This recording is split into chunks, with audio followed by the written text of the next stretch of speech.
Magandang umaga mga kababayan. Nandito po tayo sa Marikina River. August 31 ngayon kung saan patuloy na nananalasa si Bagyong Hana.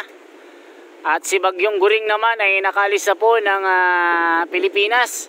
So yung nakikita nyo po ngayon ay dalawang kotse na binaha dito. At ayon po sa kwento ng may-ari, nagparking po siya ng alas 7 kagabi at marami pang mga nakapark na sasakyan dito. At sabi niya uuwi muna daw siya papunta ng bahay, siguro malayo ng konti. At binalikan niya po mga kababayan around 5 AM kanina.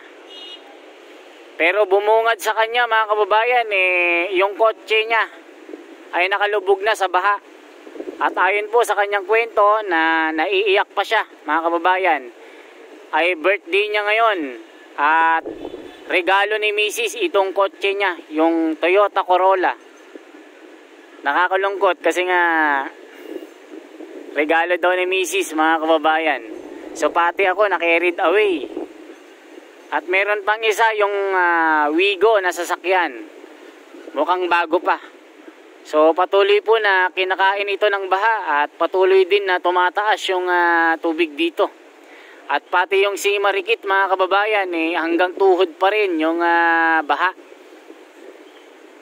At talagang nakakalungkot kasi nga birthday niya Pero sabi po ng mga nakausap po dito, maaga pa lang mga kababayan, nagbigay na po ng babala ang LGU ng Marikina na lahat po ng mga nakaparking na sasakyan dito sa Marikina River Park ay maaaring alisin na dahil po meron pong paparating na bagyo at baka tumaas po yung level ng tubig, abutin yung kanilang sasakyan. At yun nga ang ginawa ng mga may-ari ng sasakyan mga kababayan. Yung iba ay nakalis agad. Sa kasamang palad, yung may-ari ng sasakyan na Toyota Corolla at Wigo ay wala sila dito. Kaya mapapansin nyo, dinatnan na lang yung sasakyan na nakalubog. So matindi po itong stress mga kababayan sa may-ari ng sasakyan. Dahil ako po ay meron ding sasakyan na alaga ko. At kahit gasgas lang ay ayaw kong magasgasan ito. Pero itong nangyari dito mga kababayan, itong sasakyan na ito talagang nakakalungkot. Ang isa pa, special na araw ito kay sir. Naregalo mismo ni Mrs. yung sasakyan. At unang sasakyan niya ito mga kababayan. At ganito po yung nangyari. Hindi niya inaasahan ito. Kaya sabi niya, tanggapin na lang yung nangyari kasi hindi naman kagustuhan at gawa ito ng kalikasan. At sabi niya, magsisilbing area or magiging lesson learned na din ito sa kagaya ni sir. Na pagka may mga sasakyan kayo ay wag basta-basta mag-iiwan ng mga sasakyan, lalo na po sa mga tabing ilog. At lalo na kung may mga bagyong parating. Yun po yung sabi ni sir. Yun po ang pagkakalahad niya dito. So yan po yung balita mga kababayan. Talagang pati ako nalungkot sa kwento ni sir. Naiiyak-iyak pa siya habang inilalahad niya yung mga nangyayari. Okay po. So yung kotse niya ay second hand daw at nabili niya ito ng 30,000.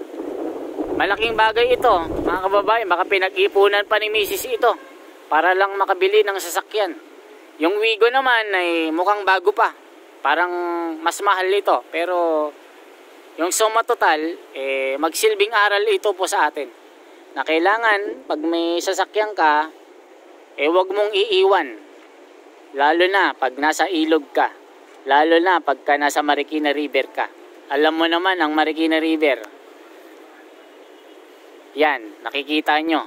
Kaya mag-comment po kayo kung anong masasabi niyo po dito. Kung kayo po ang may-ari ng sasakyan, anong gagawin nyo? At sabi pala ay itinali na yung dalawang sasakyan para pagka nagkaroon ng malaking agos, wag matangay. Sana po wag nang lumakas yung ulan. Sana tumila na at bumaba na rin yung baha dito para wag nang magdanas ng matinding katakot-takot na baha dito sa Marikina. Lalong-lalo na sa mga sasakyan na ito. Sana pwede pang magamit ito after ng baha. Baka mahirap na ito, lalo na yung computer system, yung Wigo, bago pa ito. Pero itong Toyota Corolla, mga karburador daw ito, pwede pang habulin. Pero sana kasi ganun na.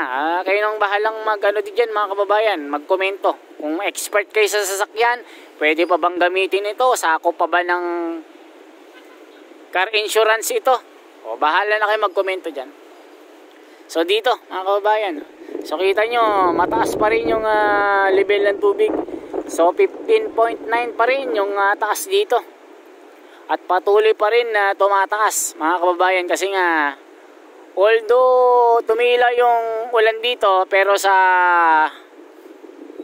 parte doon ay lumalakas yung ulan. So makikita nyo, baha-baha pa din at 15.9 pa rin yung taas ng tubig dito.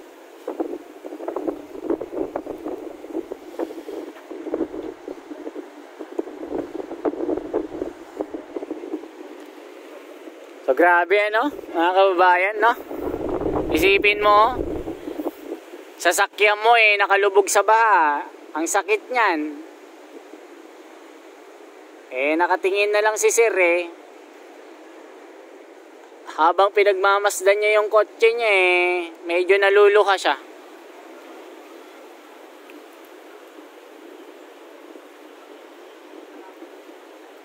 Ayan po yung paligid natin. Napakalakas na baha dito.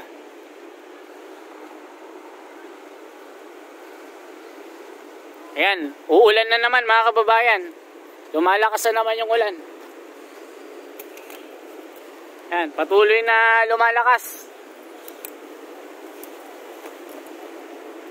Ayan, ang lakas na.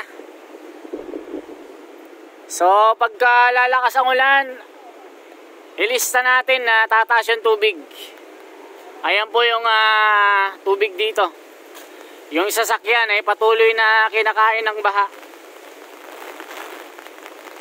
Nakakalungkot. Wala na, hindi na gagana yung makina nito dahil na lunod na ito sa baha.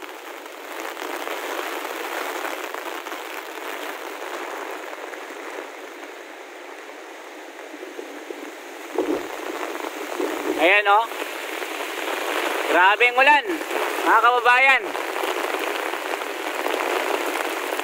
Ayan, talagang nilalamon na ito ng malakas na baha. Ang lakas na ng ulan, mga kababayan.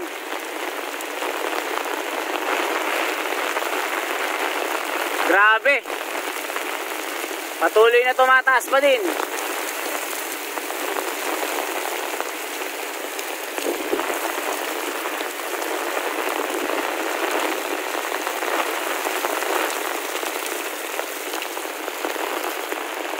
Ayan, ang taas na. Malapit ang mag 16 meters.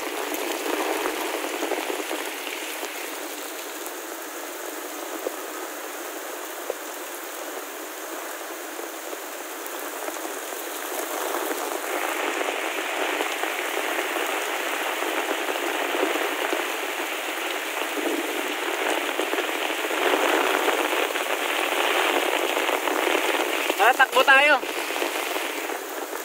Woo! Grabe ulan. Takbo. Grabe, nahabol tayo ng ulan, mga kababayan.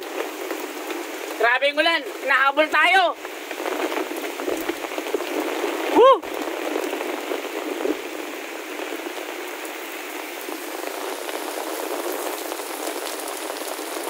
Grabe. Ayaw talaga tumila nung bagyong ito. Malakas pang hangin. Sinasalubong tayo, mga kababayan.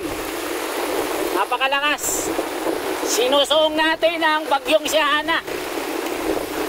Ako po, delikado ito.